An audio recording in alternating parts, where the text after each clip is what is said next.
사람이 살면서 있어야 될 것은 있어야 되고요. 없어야 될 것은 우리에게 없어야 됩니다. 있어야 될 것이 없으면 이게 참 힘들어지고 없어야 될 게 또 있으면 이게 좀 이것도 난감하고 힘든 일인 것입니다. 우리가 육적으로 살아가면서 있을 것이 없는 경우 참 힘들죠. 예를 들어서 돈이 필요한데 돈 없어. 그러면 얼마나 힘듭니까? 반대로 우리가 없어야 될 것도 있어요. 불행도 없어야 되고 질병도 좀 없으면 좋겠고 또 여러 가지 눈물을 흘릴 일도 좀 없으면 좋겠는데 이런 일이 생기면 우리에게 참 힘들죠. 육적인 것뿐만 아니라 영적인 것은 더더욱 심각한 일입니다. 당장 급한 불이 아니니까 사람들이 그걸 느끼지 못하고 느긋하게 살아가는데 실상은 육적인 것보다 영적인 것이 더 급하고 중요하다는 사실을 알아야 되는 것입니다. 우리가 영적으로는 반드시 우리에게 필요한 게 있고요. 그리고 반드시 우리에게 없어야 될 것들이 있습니다. 먼저 우리가 없어야 될 것, 두말할 것도 없죠. 죄죠, 죄. 물론 그 죄는 결국 욕심에서 나오는 거죠. 그러니 욕심도 없애야 되고 또 그로 파생되는 죄악도 없애야 되고 더럽고 악한 것들도 우리에게서 멀어져야 되는 것입니다. 사탄이 우리에게서 멀어져야 되고 가까이 있으면 안 됩니다. 죄, 욕심, 더러운 거, 악한 것들이 우리에게 가까이 있으면 결국 우리를 망치게 되는 것입니다. 오늘 성경은 우리에게 반드시 또 영적으로 우리가 있어야 될 것, 우리가 가져야 될 것을 우리에게 가르쳐 주고 있습니다. 사랑하는 성도 여러분, 영육간에 없어야 될 것은 우리에게서 멀어지고 그리고 반드시 있어야 될 것은 우리 안에, 마음에, 영혼에, 우리의 삶 속에 풍성이 넘쳐서 영육간의 복을 누리는 우리 모두가 되어지기를 주의 이름으로 축원합니다. 첫 번째 우리가 반드시 있어야 될 것은 무엇입니까? 그것은 바로 믿음입니다. 15절 상반절을 한번 같이 보겠습니다. 이로 말미암아 주 예수 안에서 너희 믿음이 있어야 됩니다. 믿음 없으면 아무 소용 없는 것입니다. 우리 신앙생활에서 가장 중요한 것은 출발은 바로 믿음인 것입니다. 믿음 아니면 아무것도 할 수 없는 것입니다. 믿음이 없다면 신앙생활 출발 자체가 안 되는 것입니다. 교회를 다니는 것이 어떻게 보면 출발점이라고 말할 수도 있는 거지만 사실은 교회에 나오는 것은 출발점이 아니고요. 여기는 준비 단계인 것입니다. 선수들이 그 운동 경기에 나설 때 뭐 달리기를 하든 뭐 축구를 하든 뭘 하든지 간에요. 경기에 나서려면 준비를 하는 것입니다. 복장을 준비하고 뭐 신들을 준비하고 다 준비하는 것입니다. 그렇지 않습니까? 그 준비선 아직 이미 출발하지 않은 거예요. 아직 휘슬이 불려지지 않았어요. 출발이 아닌 거예요. 경기 본격적으로 시작하지 않았어요. 본격적으로 시작하는 것은 믿음에서 출발하는 것입니다. 교회에 나온 것은 아직 준비 단계예요. 그냥 운동장에 나간 거예요. 근데 운동장에 나갔다고 다 선수는 아니에요. 벤치에 앉아있는 선수들도 있고 후보 선수들도 있거든요.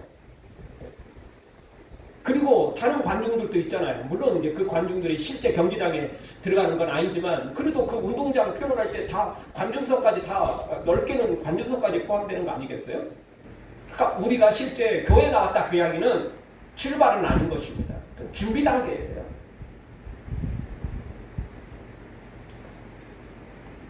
우리 신앙생활의 출발은 교회를 나온 것이 아니고 믿음을 가진 때부터 출발이 시작되는 것입니다. 히브리서 11장 6절 말씀 우리가 너무나 잘 아는 말씀이죠. 같이 한번 보겠습니다. 믿음이 없이는 하나님을 기쁘시게 하지 못하나니 하나님께 나아가는 자는 반드시 그가 계신 것과 또한 그가 자기를 찾는 자들에게 상주이심을 믿어야 할지니라. 아멘. 믿음 없으면 하나님을 기쁘게 할 수 없거든요. 근데 정말 하나님을 믿는다는 게 그럼 뭐냐? 하나님 살아계심을 믿고요. 하나님을 찾는 자에게 상 주실 것을 믿어야 된다는 것. 이 믿음이 우리 신앙생활의 출발점이라는 것입니다. 그런데 많은 사람들이 교회 다니는 거하고 믿음을 갖는 거하고 같다고 생각하는 경우가 많습니다. 아니요. 절대 같지 않습니다. 같은 경우도 많지만 다를 때가 너무 많아요. 예배에 참석하는 것도 중요합니다. 기도하는 것도 중요합니다. 성경을 읽는 것도 중요합니다. 그러나 이 모든 것 안에 예수 그리스도를 믿는 믿음으로 행하지 않으면 예배도 기도도 성경도 심지어 전도나 봉사까지도 아무 소용이 없어지게 되는 것입니다. 믿음 없이도 그걸 할 수 있거든요.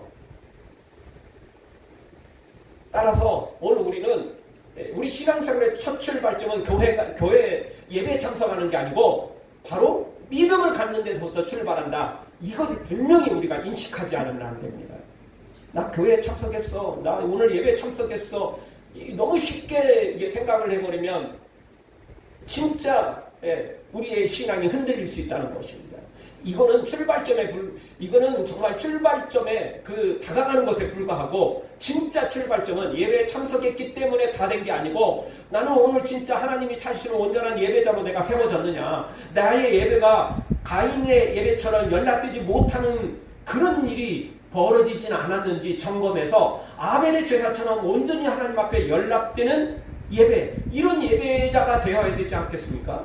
그게 믿음의 출발이고, 그것이 우리가 바라는 것입니다. 그러면 믿어야 하는데 뭘 믿어야 됩니까? 그것은 예수님이 나의 구원자이심을 믿는 것입니다. 예수님께서 내 죄를 대신해서 십자가에 죽으셨음을 믿는 것입니다. 그리고 예수님께서 나를 위해 죽음을 깨뜨리시고 지옥의 권세를 깨뜨리시고 사탄의 머리를 깨뜨리시고 3일 만에 부활하셨다는 걸 믿는 것입니다. 그리고 지금 승천하셔서 때가 되면 재림하시게 될 텐데, 재림과 함께 또 마지막 심판을 행하고 천국과 지옥으로 모든 것을 주님이 결정한다는 사실을 믿는 그 믿음, 그것이 우리가 믿는 참된 믿음인 것입니다. 이 중에 한 가지라도 문제가 생긴다? 십자가는 믿었는데 부활은 못 믿는다? 십자가 부활은 믿었는데 재림은 못 믿겠다? 뭔가라도 하나 문제 있으면 온전한 믿음이 아닌 것입니다. 이 모든 것을 온전히 다 믿을 때, 주님이 나를 사랑하신 걸 믿고, 주님이 날 위해 십자가에 죽으신 걸 믿고, 부활하신 걸 믿고, 때가 되면 재림하셔서 마지막 심판을 행하실 만왕의 왕이라는 사실을 온전히 믿을 때 진짜 우리가 믿음을 가진 자라고 말할 수 있는 것입니다. 이 믿음으로 예배할 때, 이 믿음으로 기도할 때, 이 믿음으로 봉사 헌신할 때 하나님 앞에 연락되는 것입니다. 다시 말씀드리지만 가인과 아벨 둘 다 제사했어요. 가인은 뭐 딴짓한 거 아니에요. 둘 다 예배를 시작한 거라고요. 그런데 가인의 예배는 하나님께 연락되지 않고 아벨의 예배만 하나님께 연락된 것입니다. 교회에 참석한 것으로, 예배 참석한 것으로 만족해서는 안 되고, 온전히 하나님 앞에 연락되는 참된 우리의 믿음의 출발점이 되어야 된다는 것입니다. 오늘 성경도 똑같습니다. 예배에서 교회에 참석한 걸로 그 교회 교인이 된 것으로 만족하기서는 안 되는 것입니다. 그래서 오늘 성경은 1절에 이 15절에서는 그리스도 예수 안에서 참 믿음을 가져야 된다. 반드시 우리가 이 믿음이 없으면 안 된다. 분명히 우리에게 가르쳐 주고 있는 것입니다. 여러분, 믿음은 우리의 삶을 변화시키게 되어 있습니다. 믿음이 있으면 어려움을 만날 때도 하나님을 찾게 되어 있고요. 문제가 생겼을 때도 하나님을 찾게 되어 있는 것입니다. 근데 믿음 없는 사람은 뭐 좋을 때는 교회에 출석하다가 봉사하다가 근데 좀 어려운 일 당하고 힘든 일 만나면 시험 들어서 교회를 떠나버려요. 그거는 믿음이 아니었던 거예요, 실상. 그래서 다시 한번 우리 교회에 출석하고 예배에 봉사 헌신하는 거, 이걸로 내가 믿음을 가지고 있다라고 착각하면 안 되고, 진짜 믿음, 예수님이 날 위해 죽으셨고 나를 위해 부활하셨고 또 때가 되면 재림하실 것이고, 그 예수님이 이 세상 마지막 날에 모든 인류를 심판하실 거라는 사실, 만왕의 왕이라는 사실, 그 사실을 믿을 때 진짜 믿음이고, 그것이 우리 믿음의 출발이라는 것을 다시 한번 우리가 명심하지 않으면 안 되는 것입니다. 평안할 때 예수님을 믿습니다 하는 것은 누구나 할 수 있는 일이에요. 물론 교회 밖에 있는 사람들은 안 되죠. 근데 교회 안에 들어왔을 때 교회 안에 들어왔을 정도라면 평안할 때는 하나님 믿습니다, 주님 믿습니다 라고 말한다는 것입니다. 그런데 문제는 큰 고난이 닥쳤을 때, 그때 여전히 주님 저는 믿습니다, 저는 주님을 믿습니다 라고 고백하는 건 마냥 쉬운 것이 아니라는 것입니다. 욥도 모든 것을 잃었을 때 주님을 배신하고 떠난 게 아닙니다. 그러나 욥의 아내는 큰 주님을 그냥 떠나버리고 말았습니다. 남편을 저주하고 떠나버리고 말았던 것입니다. 그러나 욥은 끝까지 하나님만 의지했던 것입니다. 물론 욥에게도 부족한 게 있었죠. 그래서 마지막에 주님 앞에 회개하면서 또 다시 한번 주님께 가까이 다가가지만 주님은 욥에게 엄청난 복을 주셨습니다. 그 이야기는 뭐 욥이 잘못한 것도 조금 있었지만 잘한 게 더 크고 많고 그러니까 2배의 복을 주신 거 아니겠어요? 다윗도 사망의 묻침한 골짜기로 지나갈 때에도 여전히 하나님을 의지하며 여호와는 나의 목자시니 내가 부족함이 없습니다 라고 고백하고 감사했던 거 아니겠습니까? 다니엘도 사자굴 속에 들어갈 줄 뻔히 알면서도 여전히 기도를 멈추지 않는 믿음을 가지고 있었던 것입니다. 그래서 믿음이라는 것은 형통할 때, 잘 될 때 그때는 참된 믿음인지 알 수가 없는 거예요. 우리도 그렇지 않습니까? 친구 관계이든 이웃 관계이든 내가 잘 나갈 때 내 주변에 사람들이 모여있는 건 그 사람이 진짜 내 친구인지 나를 위하는지 잘 몰라요. 솔직히 그때는 모르는 것입니다. 근데 정말 내가 위기에 빠졌을 때, 내가 힘들 때, 그때 혹시 내 전화라도 올까봐, 나를 만나서 뭔가 이렇게 내가 요구할까봐 피하는 사람들은 친구가 아닌 거예요. 내가 찾아갔을 때 반갑게 맞아주고 어려울 때 도리어 찾아오는 사람, 이게 진짜 친구 아니겠어요? 세상에서도 그렇듯 우리의 영적인 믿음도 똑같은 것입니다. 형통할 때 예수님 이름 부르고 교회에 출석하고 봉사하는 거 참 귀한 게 맞습니다. 그러나 그게 진짜라고 100% 말할 수 없다는 겁니다. 진짜는 언제냐? 바로 어려울 때 힘들 때 주님을 찾는 거, 그것이야말로 진짜 믿음인 것입니다.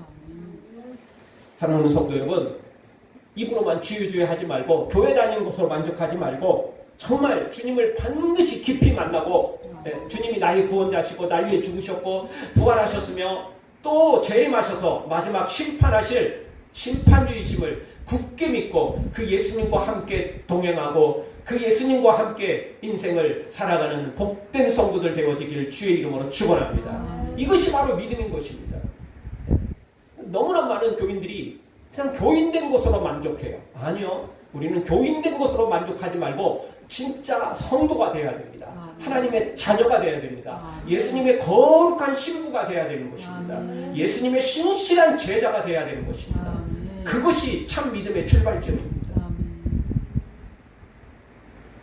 고린도후서 5장 17절 가보면 우리에게 이렇게 말씀해주고 있습니다. 그런즉 누구든지 그리스도 안에 있으면 새로운 피조물이라 이전 것은 지나갔으니 보라 새 것이 되었도다. 아멘. 교회 다니는 것으로 만족하지 말고 정말 예수님 안에서 내가 새 것이 됐는지 새로운 피조물이 됐는지 점검해야 된다는 것입니다. 진짜 예수님이 내 안에 계시는 건지 이것을 점검해야만 진짜 믿음의 출발점이 된다는 것입니다. 누가복음 17장 5절에 보면 제자들이 이렇게 고백합니다. 사도들이 주께 여짜오되 우리에게 믿음을 더하소서. 아멘. 믿음은요 내가 믿는 게 아닙니다. 주님이 주시는 것입니다. 그러니까 제자들도 주님께 이렇게 기도하는 겁니다. 주님 우리에게 믿음을 더해 주십시오. 우리가 큰 믿음을 갖게 해 주십시오. 구하고 있지 않습니까? 구해야 되는 거예요. 예수님의 제자가 됐다고 예수님의 선택을 받아서 특별한 사람이 됐다고 자동으로 믿음으로 세워지는 거 아니에요. 여기 가룟 유다도 있었어요. 가룟 유다는 참 믿음을 가지지 못했잖아요. 믿는 것 같았지만 위기의 순간에 결국 주님을 배신하지 않습니까? 그러니 오늘 우리는 믿음이 자동으로 되는 게 아니니까 믿음을 구해야 됩니다. 믿음을 구해야 돼요. 믿음을 더해달라고 기도해야 되는 것입니다. 그리고 히브리서 13장 7절을 보십시오. 하나님의 말씀을 너희에게 일러주고 너희를 인도하던 자들을 생각하며 그들의 행실의 결말을 주의하여 보고 그들의 믿음을 본받으라. 아멘. 우리는 믿음의 선조들을 또 본받아야 돼요. 주님이 믿음을 나한테 주셨다고 그 믿음이 알아서 자동으로 성장하고 알아서 그냥 다 내 것이 되느냐? 그렇지 않아요. 성경을 보면 씨 뿌리는 비유에서 사탄이 그거 훔쳐가잖아요. 길가에 있는 건 곧바로 그냥 새가 그냥 먹어버리듯 사탄이 그거 다 뺏어가버리고 돌밭, 가시떨기 이런 것도 다 문제가 생기잖아요. 그러니 우리는 믿음의 선조들을 본받아야 돼요. 우리 주변에 믿음이 좋은 사람을 본받아야 돼요. 그래서 내 마음밭을 좋은 밭으로 계속 갖고 가야 되고 잡초들을 뽑아내고 더러운 것들을 다 뽑아내야 되는 것입니다. 그래서 믿음은 주님이 주시는 게 맞지만 또 내가 잘 가꾸지 않으면 안 되는 것입니다. 씨앗 그냥 좋은 밭에 뿌려놨다고 알아서 잘 살 됩니까? 아니요. 안 되는 겁니다. 잡초도 뽑아줘야 되고 병이 들었으면 농약도 좀 때로는 해줄 수도 있고요. 요즘처럼 안 그래도 어제 좀 비가 와서 다행이지만 장마 지나고 나서 한동안 비가 없었잖아요. 곳곳에 가뭄이 든 곳이 많았어요. 가뭄 들면 이따가 한 곳이 물이라도 줘야 되는 거 아니에요? 옥상이나 뭐 이런 곳에 이렇게 또 이렇게 뭐 이렇게 화분이나 이런 걸 통해서 이렇게 가꾸는 분들도 있습니다. 그 물 많이 줘야 되는 거예요. 물 안 주면 그거 잘하지 못하는 거예요. 그래서 믿음은요 계속 가꿔가야 돼 내가. 이렇게 믿음을 본받아야 돼. 믿음의 선조들 그리고 내 주변에 믿음 좋은 사람들을 바라보면서 내가 본받지 않으면 믿음이 자랄 수 없는 것입니다. 베드로전서 5장 9절도 가보죠. 너희는 믿음을 굳건하게 하여 그를 대적하라. 아멘. 우리의 믿음을 계속해서 굳건하게 해야 되고 사탄은 또 대적해야 되고 악한 자들을 대적하지 않으면 안 된다는 것입니다. 왜냐하면 사탄이 악한 자들이 내 믿음을 흔들리게 만들거든요. 내 믿음을 방해하거든요. 그러니 내 믿음을 굳건하게 하고 그 악한 자들을 사탄을 죄를 대적해야만 내 믿음을 온전히 끝까지 간직할 수 있는 것입니다. 계시록 14장 12절도 우리에게 이렇게 말해주고 있습니다. 성도들의 인내가 여기 있나니 그들은 하나님의 계명과 예수에 대한 믿음을 지키는 자니라. 아멘. 끝까지 믿음을 지켜야 돼요. 뺏어가지 못하도록 내 믿음이 흔들리지 않도록 도둑맞지 않도록 끝까지 믿음을 지키지 않으면 안 된다는 것입니다. 자, 다시 한번 정리하죠. 믿음은 주님이 주시는 거죠. 그러니까 제자들이 믿음을 더하소서 이렇게 기도한 거 아니에요? 또 고린도전서 말씀 보면 믿음도 은사 중에 하나예요. 믿음을 구해야 돼요. 그리고 주님이 믿음을 주셨다? 그러면 내가 계속해서 믿음의 선조들, 내 주위에 믿음 좋은 사람들을 본받으면서 그리고 사탄을 제적하고 죄를 멀리하고 믿음을 굳건하게 지켜야 돼요. 그렇지 않으면 이 믿음이 온전히 세워질 수 없게 되는 것입니다. 인내하면서 예수님에 대한 그 믿음 끝까지 우리가 지킬 때 온전히 세워질 수 있는 것입니다. 사랑하는 성도 여러분, 갈수록 믿음이 식어지고 갈수록 믿음이 흔들리는 시대에 우리가 살아가고 있습니다. 교회가 너무 세속화돼서 이제 교회 다니는 것으로 예수님을 믿는다? 천국 간다? 보장할 수 없어요. 교인들은 있어도요, 진짜 성도는 하나님의 자녀는 예수님의 거룩한 신분은 점점 줄어들고 있는 시대인 것입니다. 교회 다니는 사람마저도 줄어들지만 교회 안에 있다고 다 구원받는 자가 또 아니라는 것입니다. 우리 모두 교회 다니는 것으로 예배 참석하고 봉사 헌신하고 기도하는 것으로 만족하지 말고 정말 예수님을 믿는 참된 믿음을 가지고 우리 믿음으로 살아 영원한 천국, 영원한 생명 그리고 이 땅에서도 주님과 함께 기적의 삶을 살아가기를 주의 이름으로 축원합니다. 아멘. 두 번째 주시는 말씀은 우리에게 반드시 있어야 될 것, 그것은 바로 성도를 향한 사랑이 있어야 됩니다. 15절 중반절을 가보죠. 중반절을 같이 보겠습니다. 모든 성도를 향한 사랑을. 아멘. 성도를 향한 사랑이 우리에게 있어야 돼요. 믿음도 있어야 되지만 이 사랑이 또 없으면 안 되는 것입니다. 우리가 너무나 잘 아는 말씀이 있지 않습니까? 우리에게 반드시 있어야 될 것들이 성경에 뭐 여러 가지 소개를 해주고 있는 것 있지만 믿음, 소망, 사랑, 그 중에 제일은 사랑인 것입니다. 믿음이 출발점인 게 맞아요. 그럼에도 불구하고 믿음은 출발점인 것이지 그게 최고는 아닌 거예요. 마지막 결승점은 사랑이라고요. 사랑. 물론 믿음 없는 사랑은 아무 소용 없어요. 믿음 없어도 사랑은 있을 수 있어요. 교회 안 다닌다고 뭐 사랑이 다 없는 건 아니잖아요. 자식도 사랑하고 배우자도 사랑하고 또 이웃도 사랑하는 봉사활동 하는 사람들도 있잖아요. 그런데 물론 여기 사랑은 정말 예수님의 사랑이어야 되는 거죠. 내 사랑이 아니고 인간적인 사랑이 아니고 즉 다시 말하면 에로스 사랑이 아닌 아가페 사랑, 하나님의 사랑입니다. 예수님의 사랑인 것입니다. 그 사랑으로 성도를 사랑해야 된다. 그런데 오늘 성경은 특별히 모든 성도를 향한 사랑이라고 표현하고 있습니다. 교회 사람들을 사랑한다 할지라도 나하고 좀 마음이 맞는 사람, 나하고 조금 뭔가 좀 친하고 가까이 있는 사람을 사랑한다. 그거는 뭐 너무나 당연한 것이고 오늘 성경은 모든 성도를 가리키고 있는 것입니다. 그렇다고 100명이 모여있으면 100명 다, 1000명이 모여있으면 1000명 다 사랑할 수는 없겠죠, 솔직히. 예. 왜냐하면 그 안에 다 성도만 있는 건 아니고 교인도 있거든요. 가룟유다 같은 사람도 있거든요.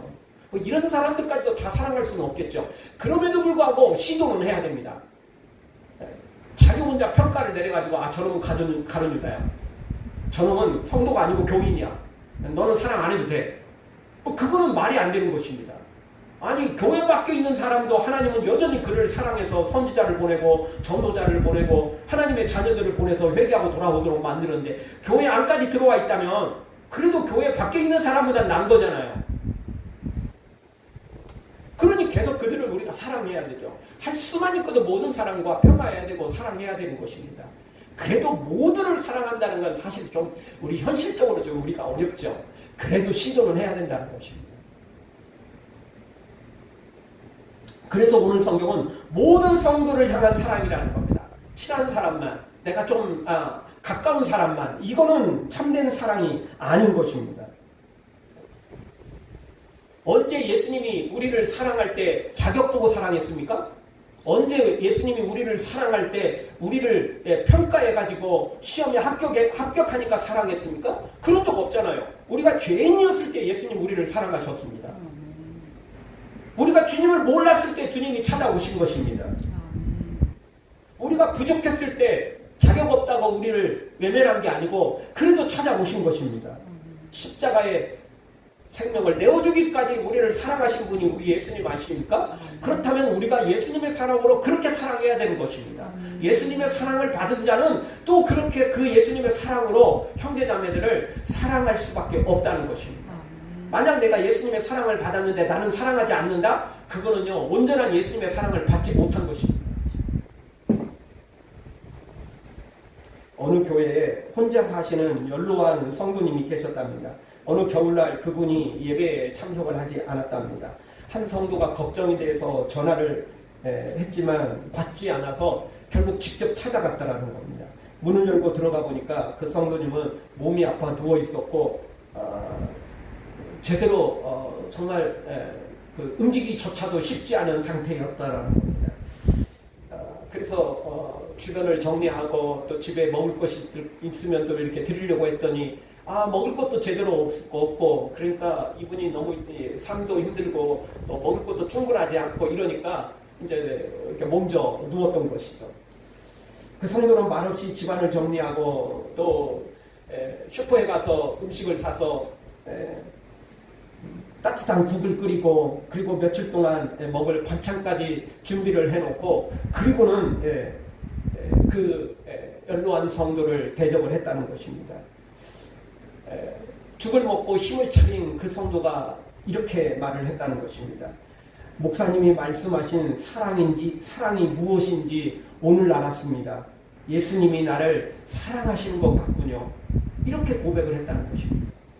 그 성도는 삶이 힘들었고 나이도 있고 불편하니까 아직 그렇게 믿음이 아주 좋은 것도 아니고 그렇지만 그 연로한 그 분이 정말 예수님의 사랑을 느낀 것은요 이 성도의 사랑 때문에 예수님의 사랑을 느낀 거예요. 이분이 느낀 건 뭐냐면 저분이 나를 개인적으로 사랑해서 뭐 나를 이렇게 찾아오고 대접하는 것도 있겠지만 결국 예수님의 사랑이 아니면 저 사람이 나를 어떻게 안다고 언제 알았다고 나를 찾아오겠느냐는 거예요. 그런데도 겨우 교회에 한번 빠졌다고 정말 뭐 특별한 뭐 연고가 있는 것도 아니고 뭐 무슨 핏줄 관계가 있는 것도 아닌데 그냥 저렇게 찾아온 거 온전히 예수님의 사랑으로 자신을 찾아왔다는 걸 안 거예요. 그래서 그 사랑을 보고 예수님이 나를 너무너무 사랑해서 저 사람을 보내주셨구나 이렇게 느끼게 됐다는 것입니다. 그래서 그렇게 고백을 했다는 거예요. 목사님이 말씀하신 그 사랑이 무엇인지 알겠다. 예수님이 날 사랑하시는 것이 무엇인지 이제 알겠다. 바로 이런 게 사랑이구나. 그걸 느꼈다는 것입니다. 여러분 그렇습니다. 우리가 예수님의 이름으로 사랑할 때 나에게도 그게 천국의 상급이 쌓이겠지만 그 영혼을 살릴 수 있는 것입니다. 예수님의 사랑을 그에게 전달해 줄 수 있기 때문에 그렇습니다. 단지 내 사랑만 전하는 게 아닙니다. 진짜 예수님을 대신해서 그 일을 감당할 수 있는, 우리가 무슨 자격이 있길래 예수님을 대신할 수 있겠습니까? 우리가 무슨 대단한 게 있길래 우리가 예수님을 대신할 수 있겠습니까? 그런데 성경을 보면 예수 그리스도의 이름으로 대접하고 예수 그리스도의 이름으로 사랑을 베풀면, 예수 그리스도의 이름으로 나누면 그것이 곧 하나님께 하는 것과 똑같은 것입니다. 하나님을 대신하는 것입니다. 그러니 얼마나 영광스럽고 놀라운 일인 것입니다. 그러니 오늘 우리는 할 수만 있거든 모든 성도를 사랑해야 됩니다. 그리고 성도만이 아닙니다. 세상에 있는 사람들마저도 우리가 예수님의 이름으로 사랑해야 됩니다. 우리 교회는 이름이 예수사랑교회입니다. 정말 예수님의 사랑으로 예수님을 사랑해야 되고요. 예수님의 사랑으로 형제자매를 사랑해야 되고, 예수님의 사랑으로 세상에 죽어가는 영혼들까지도 사랑해야 되는 것입니다. 우리가 잘 아는 그 서시를 쓴 윤동주 씨. 이 서시에서 뭐라고 말합니까? 세상에 죽어가는 까지도 내가 사랑하겠다. 그게 이제 결국 이제 일본 놈들까지도 사랑하겠다. 그런 의미가 거기에 담겨져 있거든요. 일본 놈들이 뭐가 좋다고 사랑하겠습니까? 그런데 그래도 그 영혼을 사랑하겠다는 거예요. 네. 윤동주 시인이 쓴 것은 그가 믿음을 참 좋은 믿음을 가지고 있었죠. 그의 시에도 팔복이 있고, 그리고 믿음의 고백에 관련된 시들이 굉장히 많습니다. 서시도 역시 똑같습니다. 죽어가는 것까지도 사랑하겠다는 게 예수님의 사랑으로 사랑하겠다, 그런 의미가 거기에 담겨져 있거든요. 믿음 좋은 사람들은 다 예수님의 이름으로 사랑하게 되어 있는 것입니다. 그게 바로 믿음인 것입니다. 이 믿음이 없는 사람은 그냥 자기 좋아하는 사람만 사랑해요. 자기를 위하는 사람만 사랑하죠. 오늘 우리는 정말 예수님의 사랑을 우리가 받았다면, 그래서 내가 지옥에서, 저 저주에서, 저 사망에서 내가 건짐을 받아 천국을 선물로 받고 놀라운 그 구원을 선물로 받은 사람이라면, 이제 그 사랑을 받은 사람이라면 예수님 이름으로 사랑해야만 되는 것입니다. 여러분, 사랑은요 말로 말하는 게 아닙니다. 사랑은요 행동으로 보여주는 것입니다. 사랑은 감정에 있지 않고 행동까지 나타내야만 온전한 사랑이 되는 것입니다. 말로만 야 너 집에 가서 맛있는 거 먹어라, 너 좀 따뜻하게 좀 해라, 그 말로만 해서는 안 돼요. 어려운 사람들이 있거든요. 그렇다면 내가 주의 이름으로 그들을 직접 내 행동으로 돌봐야만 되는 것입니다. 사랑하는 성도 여러분, 할 수만 있거든 모든 성도를, 그리고 세상에 죽어가는 영혼들까지도 예수님의 이름으로 사랑해서 그 행동을 감정뿐만 아니라 행동으로 보여주는, 실천하는 하나님의 사람들 되어지길 주의 이름으로 축원합니다. 마지막 세 번째로, 타인에게 이 모든 믿음과 사랑이 들려줘야 됩니다. 보여줘야 되는 것입니다. 15절 하반절을 보죠. 같이 한번 보겠습니다. 나도 듣고, 이게 나도는 지금 누구죠? 사도 바울이 지금 이 편지를, 이 말씀을 지금 에베소 교회에 전달하고 있잖아요. 바울도 이걸 들었어요. 뭘 들었어요? 에베소 교회 성도들의 믿음, 그리고 에베소 성도들의 사랑을 바울이 들었어요. 바울이 들었다, 그 이야기는 누군가 전달해줬다는 거잖아요. 전달해줬다, 그 이야기는 소문이 났다는 거 아니에요. 보여줬다는 거 아니에요. 우리가 신앙생활하는 걸 남들에게 보여주기 위해서 신앙생활하는 건 아닙니다. 소문내려고 신앙생활하는 거 절대 아니에요. 그럼에도 불구하고요, 우리가 참된 믿음을 갖고 있고 사랑을 하면요, 보여지게 돼 있고요, 들려지게 돼 있고 소문이 나게 돼 있어요. 세상에서도 그런 말 있잖아요. 감출 수 없는 거 세 가지 아십니까? 첫 번째는 기침, 재채기입니다. 이거 기침 나오는데 이러면 그게 참는다고 되는 겁니까? 그럼 소리는 좀 줄일 수 있어도요, 그건 멈출 수 없어요. 멈출 수 없는 겁니다. 재채기, 그건 멈출 수 없는 것입니다.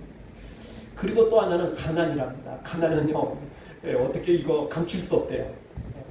어떻게든 티날 수밖에 없어요. 아니, 내가 지금 배고파서 아무것도 못 먹었는데 무슨 100m 마라톤 달리기 하듯 그렇게 내가 살 수는 없잖아요.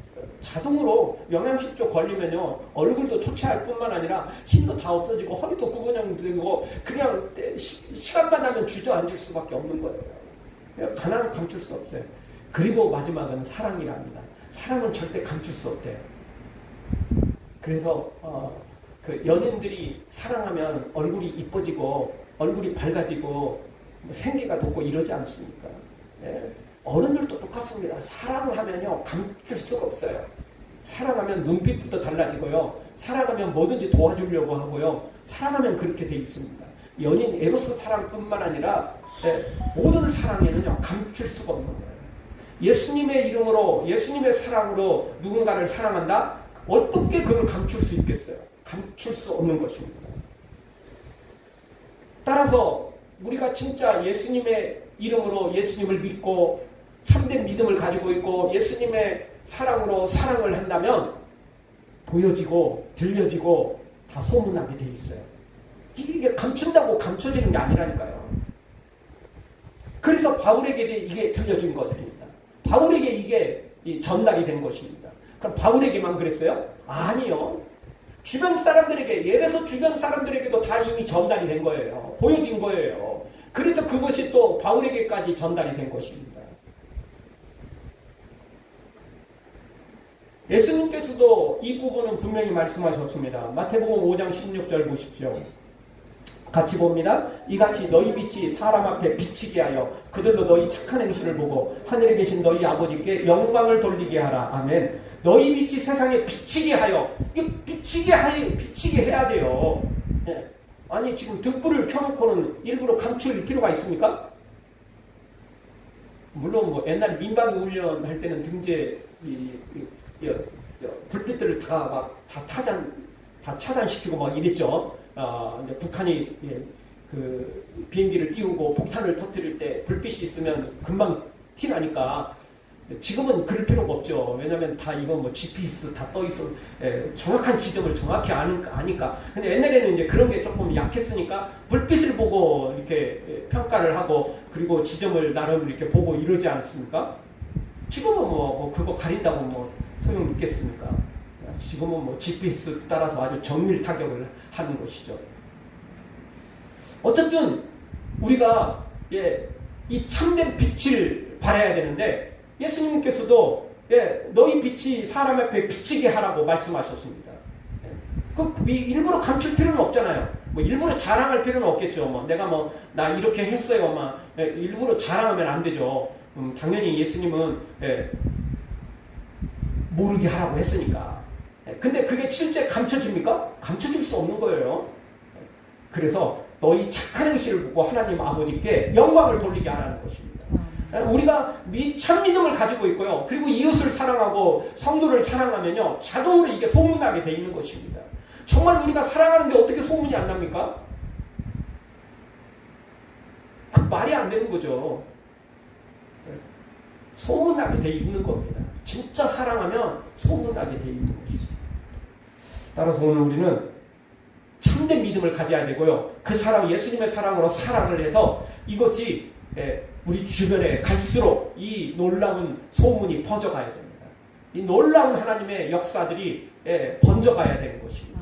그러면 우리는 정말 하나님 앞에 착하고 충성된 종이다 칭찬받게 돼 있고 이러면 놀라운 하나님의 또 역사와 기적들이 일어나고 응답들이 이루어지고 교회 안에도 또 놀라운 양적 부흥은 또 쉽지 않다 할지라도 왜냐하면 빌라델 교회처럼 서문학 교회처럼 믿음의 소문들은 있었어도 또 현실적으로는 영적 그 부흥은 있었지만 양적 부흥은 크게 없었지 않습니까? 그럴 수는 있습니다. 그렇다 할지라도 소문은 반드시 나게 돼 있어요. 영적 부흥은 반드시 일어나게 되어 있는 것입니다. 바라기는 우리 예수사랑교회를 통하여 우리 사랑하는 온 우리를 통하여 참 믿음과 참 사랑이 드러나고 또 이 놀라운 것들이 소문나고 그래서 영적 부흥은 두말할 것도 없고 양적 부흥까지 그리고 우리의 기도의 응답까지 하나님이 주시는 복과 은혜들이 우리의 삶 속에 가정에 넘쳐나는 역사가 있기를 주의 이름으로 축원합니다.